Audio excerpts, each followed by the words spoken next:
व्रत कथा। एक समय की बात है, एक ब्राह्मण दंपति की कोई संतान नहीं थी, जिस कारण वह बेहद दुखी थे। एक समय ब्राह्मण वन में हनुमान जी की पूजा के लिए गए। वहाँ उसने पूजा के साथ महावीर जी से एक पुत्र की कामना की। घर पर उसकी स्त्री भी पुत्र की प्राप्ति के लिए मंगलवार का व्रत करती थी। वह मंगलवार के दिन व्रत के अंत में हनुमान जी को भोग लगाकर ही भोजन करती थी। एक बार व्रत के दिन ब्राह्मणी ना भोजन बना पाई और ना ही हनुमान जी को भोग लगा सकी। उसने प्रण किया कि वह अगले मंगलवार को हनुमान जी को भोग लगाकर ही भोजन करेगी।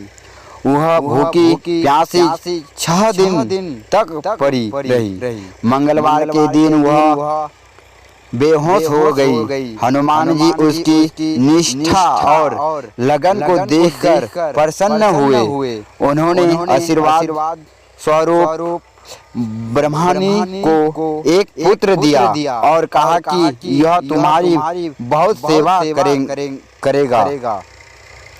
बालक को पाकर ब्राह्मणी अति प्रसन्न हुई। उसने बालक का नाम मंगल रखा। कुछ समय उपरांत जब ब्राह्मण घर आया तो बालक को देखा। पूछा कि वह कौन है। पत्नी बोली कि मंगलवार व्रत से प्रसन्न होकर हनुमान जी ने उसे यह बालक दिया है। ब्राह्मण को अपनी पत्नी की बात पर विश्वास नहीं हुआ। एक दिन मौका देख ब्राह्मण ने बालक को कुएं में गिरा दिया।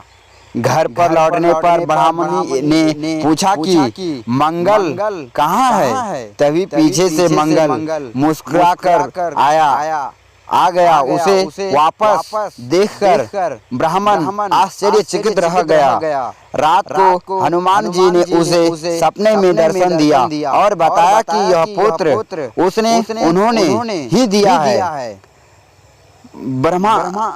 ब्राह्मण सत्य जानकर बहुत खुश हुआ। इसके बाद ब्राह्मण दंपति प्रत्येक मंगलवार को व्रत रखने लगे। जो मनुष्य मंगलवार व्रत कथा को पढ़ता या सुनता है और नियम से व्रत रखता है, उसे हनुमान जी की कृपा से सब कष्ट दूर होकर सर्व सुख प्राप्त होता है और हनुमान जी की दया के प्राप्त पात्र बनते हैं। श्री हनुमान लाल की पूजा आराधना में हनुमान चालीसा, बजरंग बाण और संकट मोचन अष्टक का पाठ बहुत ही प्रमुख माना जाता है।